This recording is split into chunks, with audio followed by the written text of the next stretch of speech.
A Yakuza complains about their group being considered villains because of new laws. Still, one of them, Rojiya, says that won't change how they live. The Abagawa Tenchu gang's lieutenants all have incredible quirks and instantly get violent, and wield them into battle. However, their enemy today is prepared for that. Stendhal breaks their window and slashes them in seconds. He can do that by licking their blood and paralyzing them, which reveals he's the villain soon to be known as Hero Killer, Stain. Later, he meets up with Queen Hachisuka, who gave him the Yakuza's blood. He will keep accepting her help, but one day, he'll also hunt her for being villainous. Soga and his friend go to the hospital to talk with Takage, a member of their group with lizard powers. They discuss the time they used Trigger and the powers it gave them, but they also see it as a lesson for not trying that again, as Tokage almost died. While they laugh about it, Soga is quite serious. At night, Soga meets up with Hachisuka, who whines about him not bringing his other friends. When Stendhal appears there to hunt him, he realizes it's all a trap. Even so, he refuses to take Trigger again and gets ready to fight using his normal powers. However, the girl doesn't like that and sends a wave of bees towards him, drugging him by force. As he transforms into a giant porcupine, he remembers always being judged by how he looks and talks. Like Stendhal, everyone has told him his whole life that he is a villain, even if he didn't do anything wrong.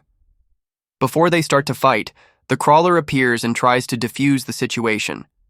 But, as expected, Stendhal refuses and slashes Soga's chest with all his might. When Koichi realizes the vigilante is trying to kill Soga, he rushes to his rescue. Although Stendhal throws a knife at his leg, the boy continues to carry the monster to safety. Thankfully, right after the assassin paralyzes Koichi and all seems lost, Knuckle Duster arrives. Stendhal tries to convince him not to fight, as he only wants Soga, but that doesn't work. Knuckle Duster throws a wire at the ground, saying the assassin can run away or attempt to cross it. As Stendhal gets a run-up so he can reach the vigilante faster, the man jumps one step ahead to punch him right in the face. Knuckle tells Koichi that some people use a mask to pretend they are a different person. To them, it's as if they became a distinct and powerful being while wearing it. That is a wake-up call to Stendhal, although the wrong kind, as he realizes there's something worse than villains, sham heroes.